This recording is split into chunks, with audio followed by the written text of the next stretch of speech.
Hi, Genki Call here with your Soulforge offerings for the week of August 8th, 2022. Dum, dum, dum, dum. So, let's go over the legendaries first. Those would be Glaceon, which is very close to being a mythic. Look at the cost of this thing. 20 mana. Oh, but it is very powerful. Transform yellow gems to blue and red gems to doom skulls. Freeze the strongest enemy. 65% skull damage reduction and gain 3 attack when an enemy matches skulls. So he's actually very, very powerful. You can get him just randomly. You can get him from event keys when we go to direct zoom. Would I recommend creating him? Not for 800 diamonds. I wouldn't. Oh. Okay, Medea. Medea actually, I actually like this troop a lot, especially for delves. Damage to all enemies, enchant all ally demons, and barrier all ally mystics. So running with a demon and or mystic team can be really good with her. And then all mystics gain 1 magic on 4+ gem matches. So any mystic you bring along, this number goes up every time you get a match for her. So again, I wouldn't recommend 800 diamonds for her, but that's just me. Captain Mccall. Now, Captain Mccall is part of the meta team for Mother of Darkness, and Mother of Darkness, the Mother of Darkness team, the reason why this thing is on that team is because there's a 50% mana start for all rogues, and she is a rogue. So you put it on an all-rogue team with the Night Spider and the Rope Dart, and it just loops and loops and loops to death. And if you need to, you can submerge them and then insta-kill them once they're submerged. So I like this troop, but again, I wouldn't spend 800 diamonds on it unless you really want to use that meta team with Mother of Darkness.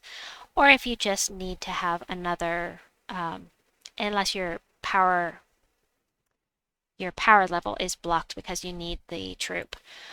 Let me see, and that is it for the legendary. So let's go over the good stuff. Before we get to the good stuff, there's Elmogrim. So Elmogrim, I don't think he's a bad troop. He's from Dragon's Claw. He's one of the mythics from there. He does damage to all enemies, creates 9 purple gems boosted by burning enemies. So if you're running on a heavily purple team, he can loop, which is, always a great thing to loop. Decrease all enemies attack by 4 on 4+ gem matches. So if you're looping with all of that purple, put him on a team with Lyraza, who creates tons of purple. Anyway, actually, no. Okay, I digress. Would I craft him? There are much better troops for you to be spending your diamonds on this week. Most notably, that would be the Possessed King. So the Possessed King, he's so fun.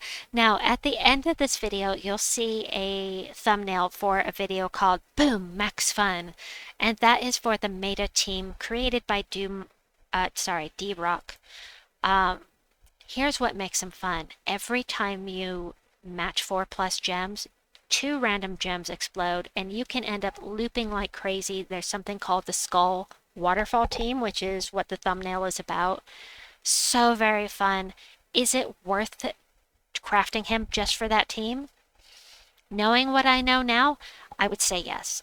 He is so fun, and he gets lots of mana for your team if you're getting the match 4s. I hate his spell, personally. I hate his spell. Damage to all enemies, and then 3 separate 20% chances to transform a random enemy into a demon. I don't like it when you transform the other team because they can be transformed into a mythic. You could transform one of them into him. You could transform one of him into something that is going to decimate your team. That is the problem that lies within. And so people generally just use him for this. And he is a lot of fun, I gotta say. Mistralis, though. Mistralis, Mythic Spotlight. I have one of those done. That will be linked in at the end of this video as well. I love this. I highly recommend Mistralis as your first craft. It would be my choice as a first craft for people. So, yeah, she's just really, really, really good. Yeah, I'm gonna get back to that. But so splash damage to 1 to 4 random enemies, jumble the board, and gain an extra turn.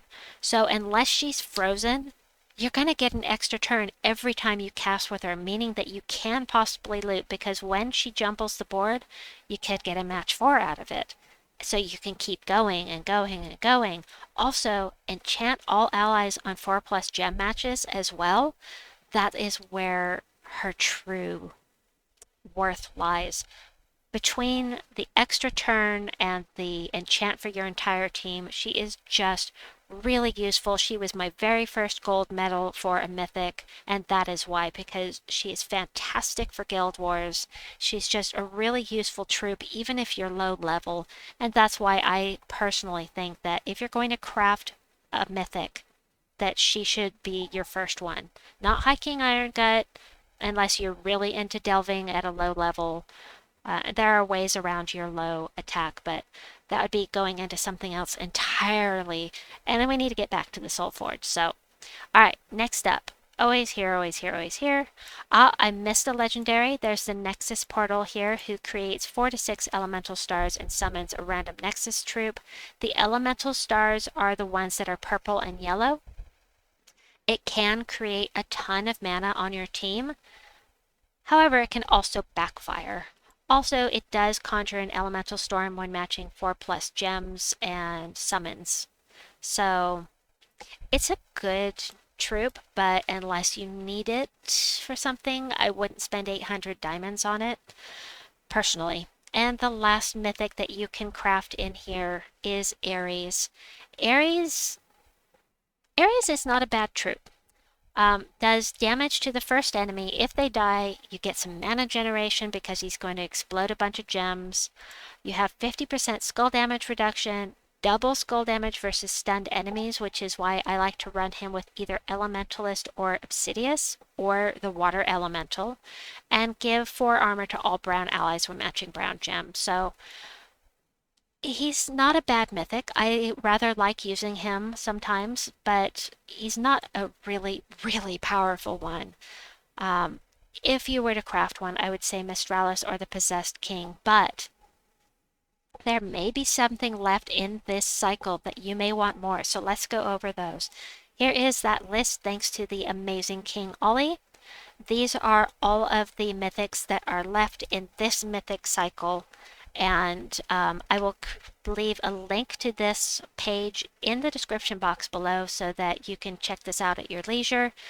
If there's something here that you want more, I would recommend saving your diamonds till they show up, because, you know, these mythic cycles just keep getting longer and longer. So entirely up to you, but there is that information for you. Thank you once again, King Ollie. You rock! Okay, next up, we have the weapons. There is one in here that I really, really love personally. And so, yeah, I'll try to link that in. That makes 4 videos that I can put at the end here. So I will get to that in a minute. So Cobra's Curse. I like Cobra's Curse with using Treachery, Cobra's Curse, Merilith, and Mambasira. I really like that team. It does damage to an enemy boosted by Naga allies, then creates a mix of 6 red and green gems for each Naga ally. The red and the green both feed into Merilith, who just destroys everything, get tons of mana. All of the match 4s that you get out of it feed the team extra durability, because Treachery gives you +4 to all skills to all Naga allies every time you get a match 4. So anyway, I like this one personally, but if you're not going to be running a Naga team, I mean, it's not really useful if you don't run a Naga team. Medusa's Tome. Damage to an enemy boosted by Mist of Scales allies specifically. Create a mix of 6 blue and red gems for each Mist of Scales ally. I like Cobra's Curse better personally because it's not limited to one kingdom, but that's just me. Dagger of Scales is one of those cheap 75 diamond ones and removes all green gems, which can deny those green gems to your enemy. You do not get any mana out of it, but you do keep it from your enemy.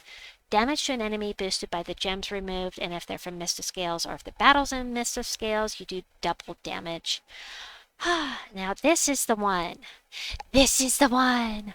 I love this thing. I love it so much on my Phoenicia team. I use it every day on my Phoenicia team because I use Magma Dragon. Magma Dragon creates brown and red, so there's always red on the board.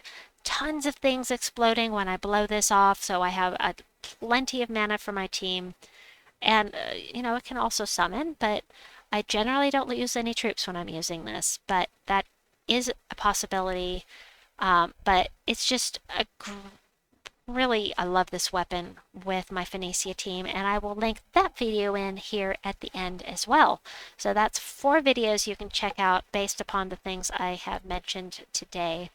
And the last thing here is the Mirror Shield. Don't craft this if you're going to be doing the world event, because you can get this for gems instead of diamonds, and diamonds are harder to get. So if you can just get it from the world event shop for tier 4 with your gems, what it does is it gains armor and reflect, and if you already have reflect, you give reflect to all other allies. Reflect it's an okay mechanic. It can do a lot of damage if they hit you really hard, but in general, it's not the most powerful of status effects. It does have it does cleanse you, and it does also barrier you when you cast. So it's an okay thing, but I have to have all of the weapons. I cannot stand the thought of getting getting weapon blocked again, so I have to craft all the things. These are just always here, always here, always here, always here. Yep, all of those are always here. So that is it for the Soulforge video for this week. I hope that you enjoyed it. Please like and subscribe, and we'll see you soon. Bye-bye!